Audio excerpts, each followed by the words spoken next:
Welcome, everyone. While we wait for others, please feel free to share where you're joining us from.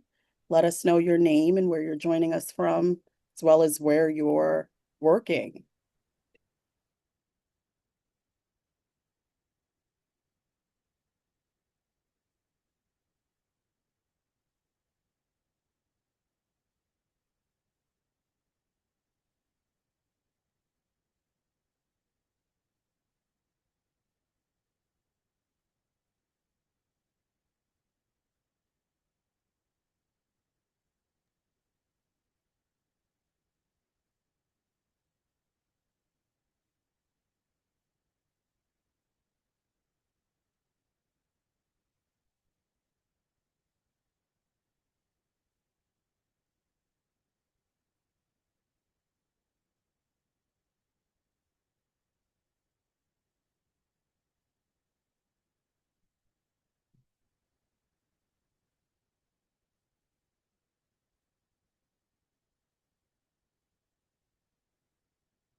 Hi, if you're just joining us, let us know where you're joining us from.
Hi, everyone. Welcome. Welcome to today's virtual info session for the Nonprofit News Business Certificate. Thank you. Today, joining us is Marie Gillot, Darren Kerr, and David Grant, and they will be giving you a bit more information shortly. So just to begin, let's take care of a bit of housekeeping. So throughout the webinar, we're going to welcome you to ask questions. Feel free to use the Q&A button. We ask that you not put questions in the chat, but feel free to use the chat to continue to introduce yourself. Let us know where you're viewing from and the organization you're with. So throughout the webinar, we're going to be checking the Q&A, and we'll answer some of those questions directly in the Q&A. And we'll also answer some questions live toward the end of the webinar. We'll try to get as many of your questions answered as possible. Just for logistics purposes, that Q&A button is located at the bottom of your screen to the right of the raised hand button. And also, just as an FYI, we are recording this and we will be sharing it. And we invite you to please use this as a reference or even share it amongst your colleagues. And as a quick reminder, this program is geared toward US-based applicants affiliated with US-based nonprofit organizations. And I thank you for your attendance today, and I'll turn it over to our program partners. Hi, everyone. I'm Marie Gillot. I'm the Executive Director of J+, which is the professional development arm of the Newmark Graduate School of Journalism at CUNY. We do training programs, including this one, in partnership with David and Darren. So I'll turn it over to Darren to introduce himself. Hi, everyone. I'm Darren. I lead the growth investments team at the American Journalism Project.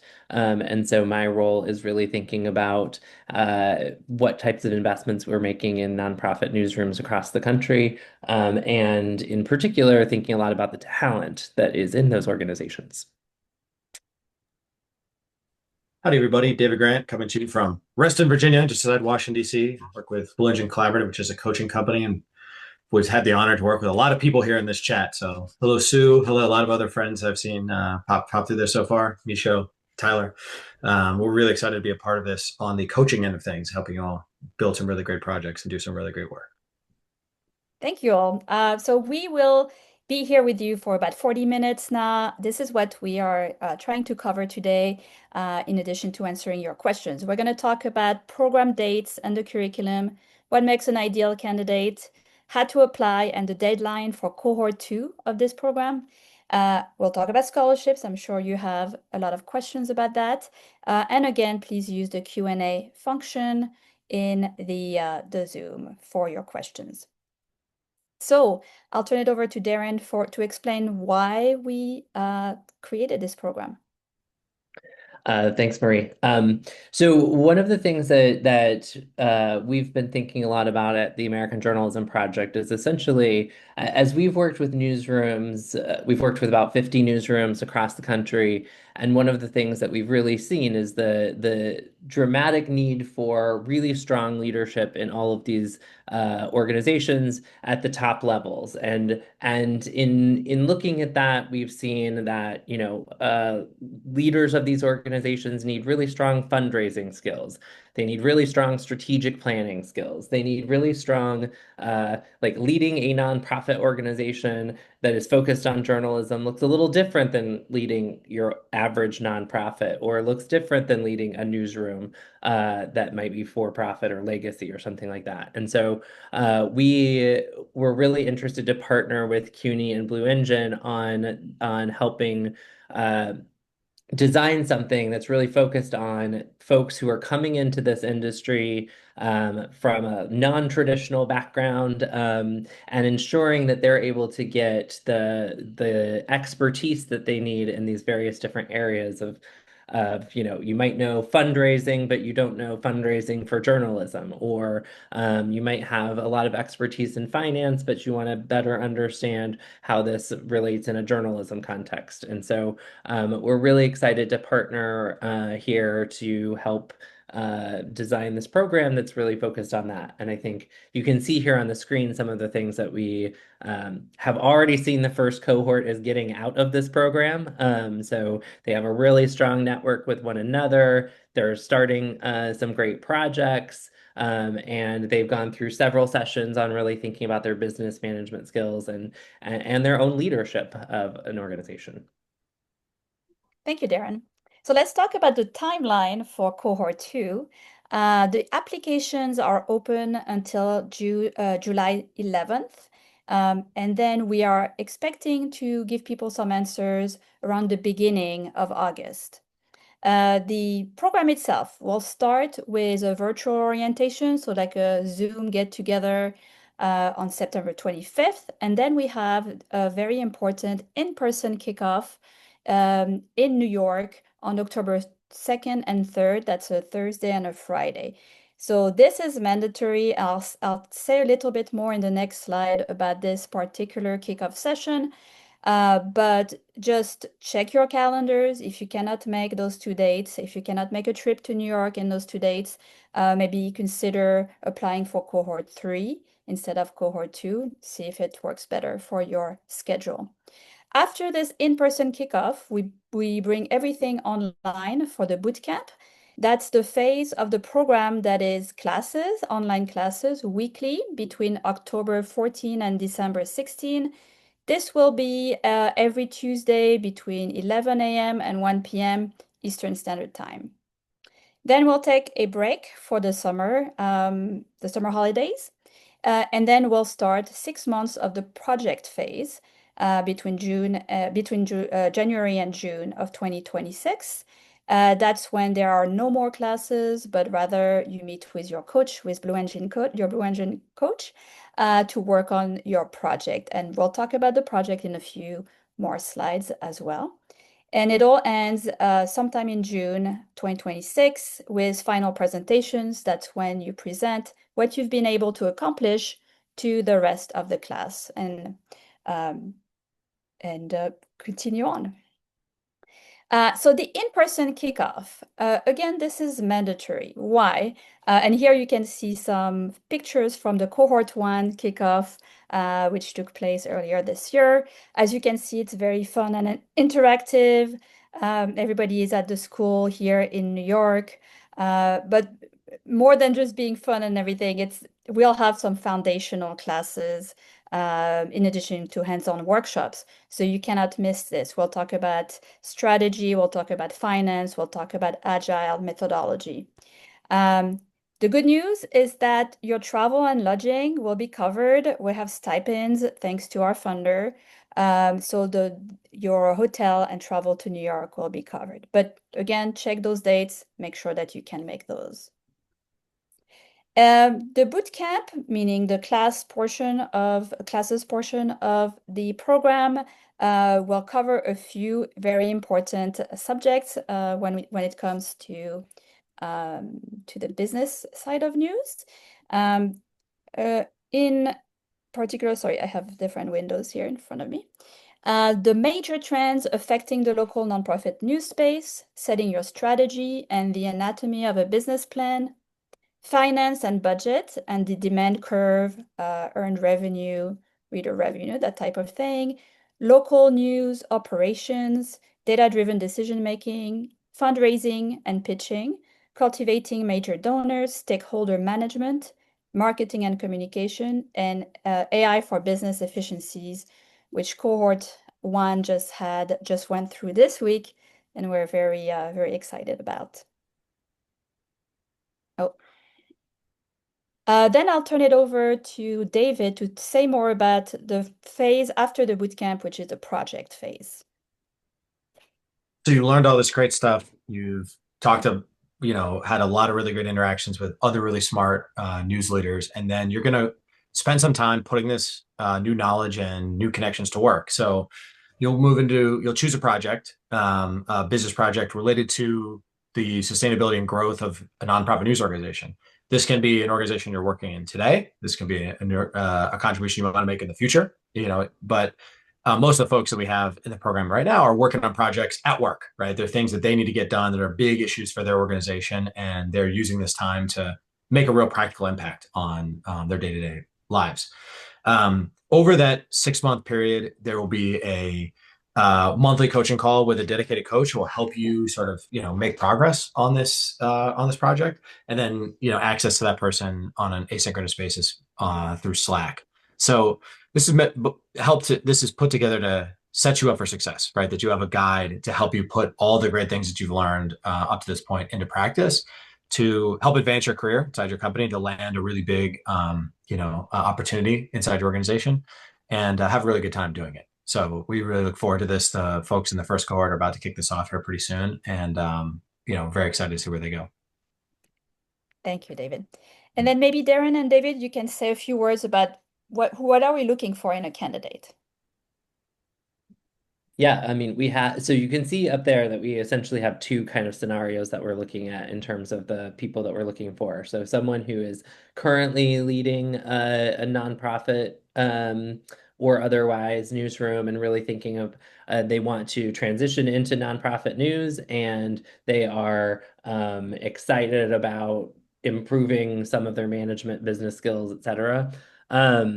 Or someone who is currently working at like a senior level within an organization, within a nonprofit newsroom, and is thinking about, they want to really improve their fundraising skills or really think through what it looks like to lead in a journalism context because they're bringing a lot of experience from somewhere else where they might be an excellent fundraiser in an education nonprofit, but they want to be able to take those skills and translate them into what a journalism role would look like.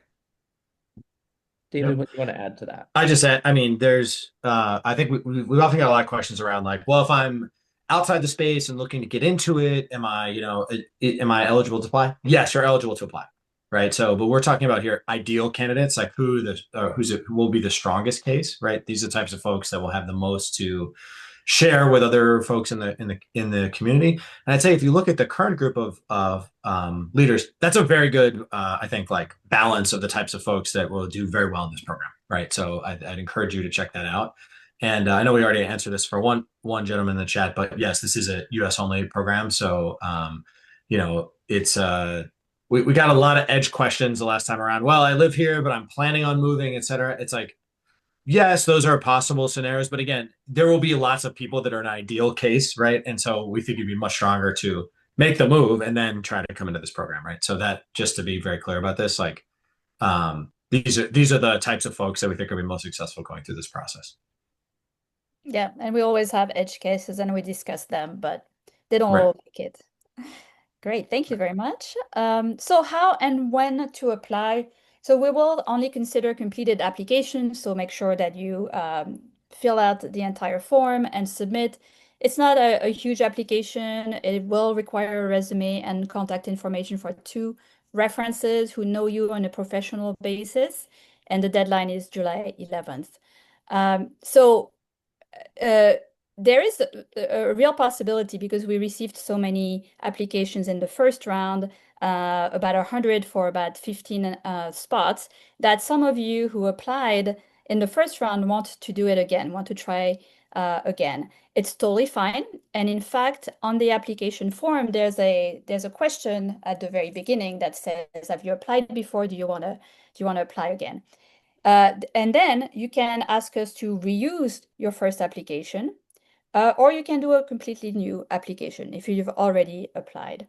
And then if you want us to reuse the first application, this is fine. You can add an update in the form of a comment. So there will be a place where you can tell us if something has changed in your professional situation, anything that you want us to take into account. So I think we covered every kind of possibility there, but you can also let us know if there's if you fall in something somewhere outside of these requirements. The scholarships. So the great news here is that thanks to our funder, the Knight Foundation, we are once again able to cover the entire tuition. And so everybody who is accepted in the second cohort will go through the program tuition free. There is nothing additional that you need to do to apply for the scholarship. It is just the application, and if you get in, this will be tuition free for you. So finally, again, the deadline is just before midnight on July 11th. The bit.ly link here goes to the webpage of the program that has the application form. And if you have any question at any moment throughout this process, contact us at jplus@journalism.cuny.edu. And I think we sped through this, so we have a lot of time for your questions. I will stop sharing and see what's going on in the Q&A. Gianna, do we have a question ready for us? Yes, we do. So one of our first questions is this program specifically for local news orgs, or is it applicable to national single subject news platforms? I think it is applicable to single, yeah. Obviously, it has to be a nonprofit. That is, I think, the one criteria that we can't budge on. But yes, Yeah. it doesn't have to be a local, like regionally local. It could be a niche publication. Yep. And also, just to add a little gloss on that, great, and just tell us like what's great about this publication and where you're going to take it. I think that's the most important part. Like once you're in there, like follow through on all those things. That will really help us see where you're going. So one of our next questions is, I noticed that within the first cohort, it didn't include many participants from smaller and rural operations. Are those types of organizations eligible? And are they being actively considered? Absolutely. Yes. Uh, And I would say there are quite a few actual people in that cohort that are from. Yeah, When you say didn't include many, I mean there aren't as many of those, period, right, that are nonprofit, small, and rural. And we actually had a couple folks, I think of the Pulp and Cardinal News as being pretty good examples in that first group. So trust me, there's no discrimination against small and rural nonprofits. We would love to have more. So please do apply.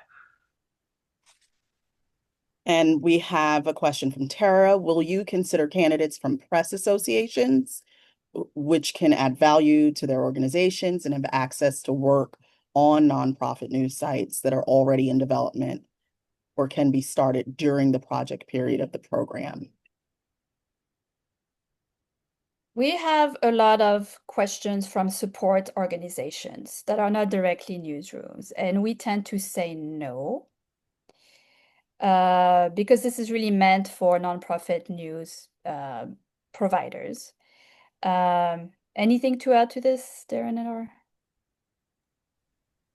I don't think much more than, and part of this is also because we're just thinking about that network. And so people having very similar roles or being able to really support one another from a shared perspective is a huge part of this.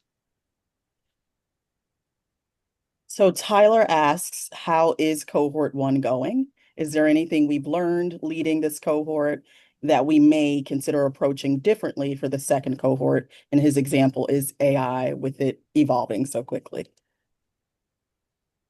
I mean, we're definitely reviewing the curriculum this will be done after every cohort. We ask for feedback after every class, and we make adjustments. The AI is by definition going to be always different and always evolving. And the instructors that we use for AI in all of our programs are people that keep up with the technology for sure. So Melanie asks, what sort of weekly time commitment do we anticipate? So the classes are 2 hours on Zoom, and you have very little reading or assignment. We try to not do too much of that.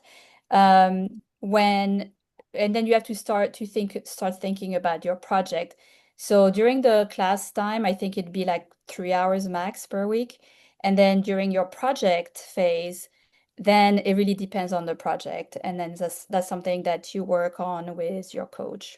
David, do you have an idea what the time commitment would be during the project phase? Yeah, project phase. I mean, and this is why I emphasized previously that it's the best projects are work you're doing already for your organization. This isn't like side project homework that you're doing just for this class, right? It should be things you're doing during the day. So just really want to emphasize that there's it's part of your daily work, and then you'll have an hour per month with your coach, so very low regular time commitment. And as things come up, there may be other calls that we do to help support you if you need to talk to somebody else or something else. There may be an additional hour or two as you go, but an hour a month plus, whatever you're doing on the side to get any additional support that you want. Celine asks, is the third cohort also going to be supported by scholarships? And is there a chance for the in-session dates to change? The in-session The in-person session? I'm Yes. sorry, the in-person, I apologize. Yeah, I mean it's always such a puzzle to to find the right place to put those in-person sessions. Yeah, it's always going to be slightly different depending on the calendar. Um, there will be scholarships in the third session, in the third cohort, maybe not 100%, or rather maybe not for all. But we expect that if you're a small resource-strapped nonprofit, you will also be able to have a scholarship. So this is not the last time that we have scholarships. Stacy asks, can more than one person from an organization participate in the same cohort? So feel free to jump in there, and I feel like I'm talking a lot, but generally, because there's only 15 spots per cohort, we try to not take two people from the same cohort. So it would be really a very special case if this happened, honestly. The next question is, are boot camp online classes recorded in case participants have conflicts? Absolutely. They're recorded not for the public consumption, but if you are sick that day, we ask that you watch the class that you missed. And also, I just like the expectation that you're there at all of them. And I think the attendance during this cohort has been extremely high, closing in on 100% on almost all of them. So you'll have the dates well ahead of time. And it's time to really, and one of the great things about the group is like, you get to share and like discussing this with everyone else as they go. It's not just 2 hours of staring at a Zoom screen, right? Like you get a Yeah. lot of time to talk to your colleagues as you go. So you will, yes, you can still, as Marie just said, you'll get a lot of value out of watching the replay, but you get a lot more value by being there. It's very interactive. There's always an activity and breakout rooms and that type of thing. Erica asks, for smaller nonprofits, what stage of development do you need to be in to be considered? I would imagine that the question there is less about like what stage are you currently and what stage do you want to be growing towards. So we're looking at people who are able to have, a clear vision for how they're going to take things to the next level. And so we're looking less at like starting point and more at like journey anticipated. Jose asks, can your nonprofit focus on Spanish language for the US audience, or is it limited to only the English language? Oh, it's totally fine. Yeah, absolutely. Non-English language publications, as long as they're serving a US audience. Yeah, totally. Actually, it'd be really interesting. Ellie has asked, are for-profit organizations which are considering a transition to nonprofit status eligible for consideration? Interesting question. What do you all think? I think we had a few of these last time around, and as we evaluated them, it was really like, uh, is the organization actually like in the process of transitioning, or are they just considering it? And I think we did not move forward people who were just considering. It was like you've actually taken steps forward. Yeah, I agree.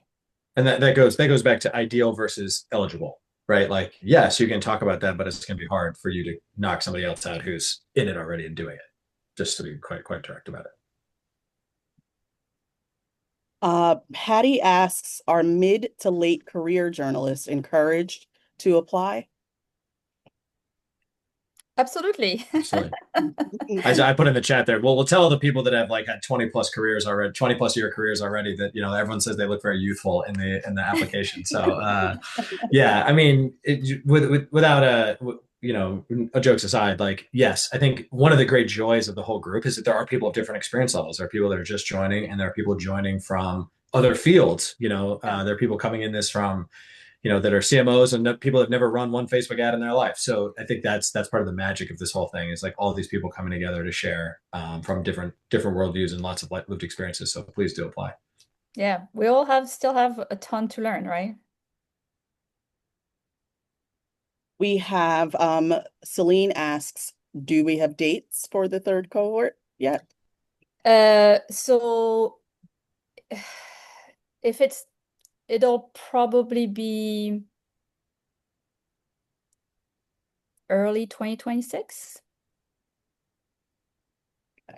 Because we have two cohorts per year. So one starts kind of like in around January, February, and then one starts in the like early fall. And then we have one last question, someone asking if we don't mind reiterating the answer to whether or not attendees who have not yet started the nonprofit newsroom, but who were wondering if they could apply before starting their own nonprofit newsroom. Oh, there's no. Oh, Again, it's like kind of what David was saying about like the level of your commitment, you know, what steps have been taken in this transition of yours. You'd have to convince us that it's a real thing, that we're investing into the future of nonprofit news by helping you go through the program. So I'm not saying no. I have one. Launch it. Send in that paperwork. Like, what's holding you back? You know, if you're ready to go, let's go. If you're not ready to go, that's okay. Call us next time. You know, that's sort of where we're at here, guys. I have a question for you, David. How do you match participants with coaches based on the organization type or the size, the project, or some other criteria? Yeah, I think it's partially making sure that we think the coach and the person are going to have a really good one-on-one connection, just like how they are and what sort of vibe they give off, and matching that with a good vibe with the coach. That's like level one. When you're working with someone one-on-one, it's really important that the people just feel good interpersonal connection. And then two is, what kind of projects are you working on? So we go through our network and just, we're about half of the projects for the first cohort are in, and we're matching them with people that are both attitudinally and sort of skill wise, able to help them get done what they need to get done. So we have a bunch of things on strategic planning, and we have some things on board development. Well, those are not the same person, right? Probably for most of those people. So you got to make sure they get the right skills attached to the right project. And one last question, are we open to applicants from NPR member stations? This specific person is an INN member, and they wear a nonprofit hat proudly, and it's how they brand themselves. We have Yes. public media in the first cohort. It was a question that we had to kind of, KUOW. Yeah, we had that discussion and we landed on, yes, it fits. Any other questions? Maybe if you've put it in the chat or in the Q&A, anything else before we say goodbye?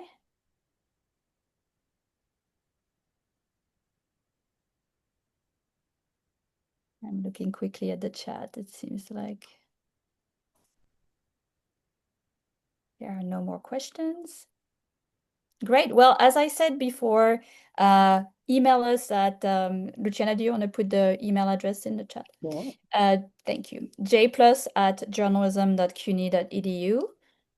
If a new question comes up, or if you were too shy to ask it in the webinar, we'll answer you by email. And again, please remember July 11th. This has been recorded and will be sent by email to everybody who signed up for it. Thank you, everyone. Thank you. Stay cool. So hot today. Bye, everyone. Bye. Bye. Okay.